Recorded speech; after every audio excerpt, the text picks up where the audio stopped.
हाल ही में भारत सरकार के तहत काम करने वाले एक संगठन CDSCO ने भारत की कई नियमित तौर पर इस्तेमाल की जाने वाली दवाओं की जांच की है और इस जांच में पता लगा है कि भारत की बहुत सारी दवाएं जिनको रेगुलरली हम यूज करते हैं, जैसे कि पैरासिटामोल हो गया, इन दवाओं ने टेस्ट में फेल हो गई। ये दवाएं जो है टेस्ट में असफल हो गई हैं।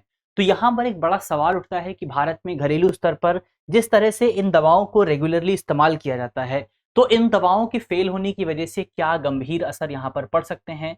तो आज इस वीडियो में हम इसी विषय पर बात करेंगे कि आखिर जांच में क्या सामने आया है, क्या चीजें निकल करके आई हैं, इसके अलावा दवा कंपनियों का क्या पक्ष है और जांच करना क्यों जरूरी है, उस पर भी बात करेंगे। और फिर अंत में CDSCO के बारे में भी कुछ इंपॉर्टेंट पॉइंट्स को समझेंगे। मेरा नाम है अक्षय और आपका स्वागत है दृष्टि आईएएस चैनल की इस नए वीडियो में। चलिए इसी नोट के साथ वीडियो की शुरुआत करते हैं और सबसे पहले वीडियो की रूपरेखा को एक बार समझ लिया जाए। तो वीडियो में अगर आप देखें, सबसे पहले यहाँ पर हम खबर पे बात करने वाले हैं। खबर के बाद समस्या क्या है, समस्या को थोड़ा सा देखेंगे। प्रॉब्लम यहाँ पर क्या है, क्या CDSO की ओर से रेखांकित किया गया है, उसको देखेंगे। फिर दवा कंपनियों का क्या पक्ष यहाँ पर रहा है, उस पक्ष को जानेंगे। दवाओं की गुणवत्ता की निगरानी करना क्यों इंपॉर्टेंट है, उसकी सर्वेलांस करना क्यों इंपॉर्टेंट है, जांच करना क्यों जरूरी है, उस पर बात करेंगे। और फिर केंद्रीय औषधि मानक नियंत्रण संगठन, जिसको आप शॉर्ट फॉर्म में CDSCO भी कह सकते हैं, इसके बारे में भी बात करेंगे। कुछ इंपॉर्टेंट स्टैटिक पोर्शन है जिसको समझने का प्रयास किया जाएगा। अंत में आपके लिए एक सवाल भी होने वाला है, जिस सवाल का जवाब कमेंट बॉक्स में आपको देना है और बहुत आसान सा सवाल होगा। वीडियो को अगर आप ध्यान से देखेंगे तो इस सवाल को आसानी से सॉल्व कर पाएंगे। चलिए, इसके अलावा ये जो हमारा टॉपिक है GS पेपर 2 से जुड़ा हुआ है और आप इसे इंडियन पॉलिटी और स्वास्थ्य के सेगमेंट से जोड़ करके देख सकते हैं। चलिए इसी नोट के साथ वीडियो की शुरुआत करते हैं। और सबसे पहले आपके लिए एक सूचना ये भी है कि अगर आप UPSC एग्जाम की तैयारी कर रहे हैं, अगर आप IAS एग्जाम की तैयारी कर रहे हैं, तो फिर आपकी फाउंडेशन को मजबूत करने के लिए हमारे जो तमाम सेंटर्स हैं वहां पर आपको जो है फाउंडेशन कोर्स की सुविधा मिल रही है। तो अगर आप चाहते हैं एक बेहतर गाइडेंस, तो आप इन कोर्सेज से जुड़ सकते हैं। ये जो कोर्सेज हैं, अगर आप राजधानी में रहते हैं तो आपको दिल्ली यानी करोल बाग में कोर्सेज मिल जाएंगे, करोल बाग के सेंटर को आप ज्वाइन कर सकते हैं। अगर आप उत्तर प्रदेश में रहते हैं, प्रयागराज के आसपास रहते हैं, तो वहां आपको कोर्सेज मिल जाएंगे। लखनऊ में आपको कोर्सेज मिल जाएंगे, जयपुर में आपको मिल जाएंगे, इंदौर में मिल जाएंगे। तो यहाँ पर अगर कहीं भी आप आसपास रहते हैं तो इन सेंटर्स को ज्वाइन कर सकते हैं। अगर आप ऑनलाइन पढ़ना चाहते हैं, अगर आप ऑनलाइन गाइडेंस चाहते हैं, तो भी आप हमारे नंबर से संपर्क कर सकते हैं। नंबर आप जल्दी से एक बार नोट कर लीजिए। नंबर है 87501 और 87501। तो इस नंबर पर आपको जो है संपर्क करना है। चलिए अब यहां से आगे बढ़ा जाए और सबसे पहले खबर को थोड़ा सा और जो है डिटेल तरीके से समझ लिया जाए। तो भारत का एक शीर्ष दवा नियामक संगठन है, दवा नियामक ऑर्गेनाइजेशन है, जिसका नाम है केंद्रीय औषधि मानक नियंत्रण संगठन, जिसको आप शॉर्ट फॉर्म में CDSCO भी कहते हैं। इसने भारत की 50 से ज्यादा दवाओं को जो है टेस्ट किया और इन दवाओं को जो है फ्लैग किया है। फ्लैग में ये बताया गया, इस पूरे टेस्ट में बताया गया कि जो दवाएं थी, ये दवाएं अपने स्टैंडर्ड मानक को भी पूरा नहीं कर पाई। ये जो दवाएं थी ये टेस्ट में फेल हो गई। तो ये एक बड़ी समस्या यहाँ पर आपको देखने को मिली। और ऐसा नहीं है कि ये दवाएं जो है ऐसी दवाएं हैं जिनका कोई यूज ही नहीं करता है, कोई अनयूजफुल दवाएं हैं। ये दवाएं जो हैं भारत में घरेलू स्तर पर बहुत ज्यादा इस्तेमाल होती हैं। इसमें फीवर की दवाएं हैं, इसमें जो छोटी मोटी सर्दी जुकाम की दवाएं हम इस्तेमाल करते हैं वो दवाएं यहाँ पर आपको मिलेंगी। जैसे कि पैरासीटामोल हो गया, पैरासीटामोल कई जगह पर पैरासीटामोल को टेस्ट किया गया और वो टेस्ट जो है फेल पूरी तरह से हो गया। इसके अलावा पेंडी एक दवा हो गई, ये भी फेल हो गई। एंटासिड दवा जो है ये भी फेल हो गई। तो बहुत सारी दवाएं हैं जो कि भारत में घरेलू स्तर पर इस्तेमाल होती हैं और ये दवाएं जो है टेस्ट में फेल हो गई हैं। तो ये एक इंपॉर्टेंट इशू यहाँ पर भारत में राष्ट्रीय स्तर पर आपका निकल करके आया है। अब समस्या क्या रही है, उस समस्या की अगर आप बात करें तो समस्या यही रही कि इन दवाओं के लिए सरकार की ओर से जो सुरक्षा मानक और जो गुणवत्ता मानक डिसाइड किए गए हैं, जो स्टैंडर्ड डिसाइड किया गया है, ये दवाएं उन स्टैंडर्ड्स को फॉलो नहीं कर रही थी। खराब क्वालिटी की दवाएं यहाँ पर जो है बाजार में बेची जा रही थी। यही सबसे बड़ी समस्या यहाँ पर निकल करके आई है। CDSCO के जो आपके अधिकारी हैं उनके द्वारा रैंडम आधार पर जो है मासिक परीक्षण किया गया और उस मासिक परीक्षण के बाद इन दवाओं को जो है चिन्हित किया गया है।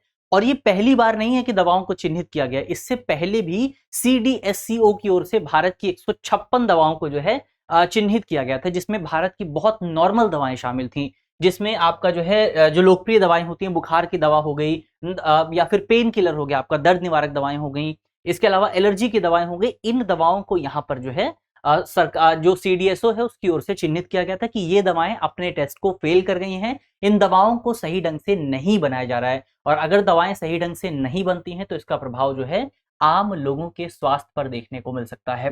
तो ये सबसे पहले यहाँ पर हमने समझा कि समस्या किस बात को लेकर के है। अब इस पूरे टॉपिक को लेकर के जो आपकी दवा कंपनियां हैं, क्योंकि दवा कंपनियों पे बहुत सवाल उठ रहे हैं, दवा कंपनियों से लगातार ये सवाल पूछे जा रहे हैं कि आप उस क्वालिटी की दवा क्यों नहीं बना रहे जिस जो क्वालिटी जो है सरकार की ओर से डिसाइड की गई है। तो ऐसे में दवा कंपनियों का क्या पक्ष है, अगर आप उसकी बात करें तो दवा कंपनियों ने सबसे पहले इन दवाओं से अपनी जिम्मेदारी को पूरी तरह से नकार दिया है, अपनी जिम्मेदारी लेने से इनकार कर दिया है। दवा कंपनियों का ये कहना है कि बेसिकली ये जो दवाएं हैं, इन दवाओं का उत्पादन हमने नहीं किया है, बल्कि इन दवाओं का जो उत्पादन है वो गलत तरीके से जो है काउंटरफिट तरीके से इन दवाओं का उत्पादन किया गया है, गलत तरीके से जाली दवाओं का उत्पादन किया गया और इसीलिए दवाएं जो है टेस्ट में फेल हो गई हैं।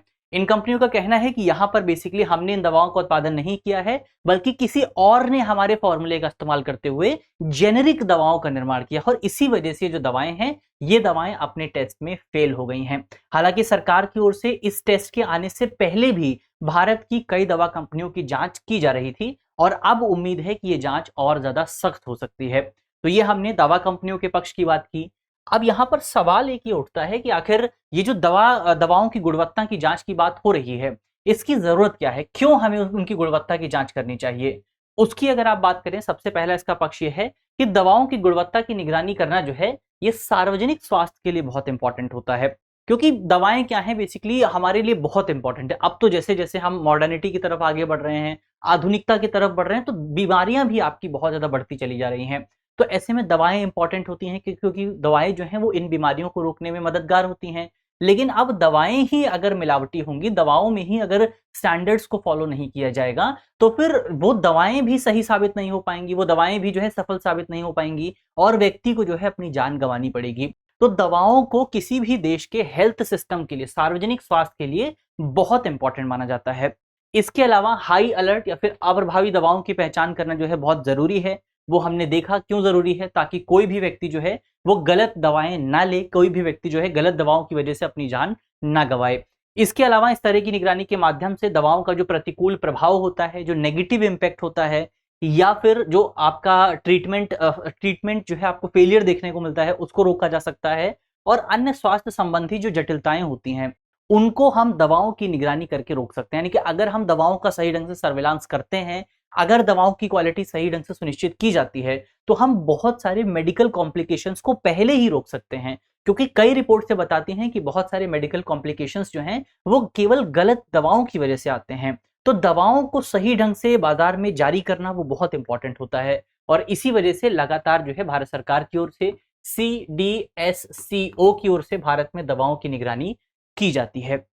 अब यहाँ पर इस ऑर्गेनाइजेशन का नाम आया है, संगठन का नाम आया है, तो इसके बारे में बात कर लेते हैं। ये बेसिकली अगर आप देखें तो भारत में औषधि और जो प्रोसेस्ड कंटेंट होता है, प्रोसेस्ड दवाएं जो होती हैं, उनको नियमित करने, उनके प्रावधानों को लेकर के बेसिकली एक इंपॉर्टेंट ऑर्गेनाइजेशन है। एक राष्ट्रीय नियामक आप इसको कह सकते हैं, नेशनल रेगुलेटर इसको कहा जा सकता है। इसके अलावा जो CDSCO है ये भारत में निर्यात के लिए दवाओं को अनापत्ति प्रमाण पत्र देता है, नॉन ऑब्जेक्शन सर्टिफिकेट देता है, NOC देता है यहाँ पर।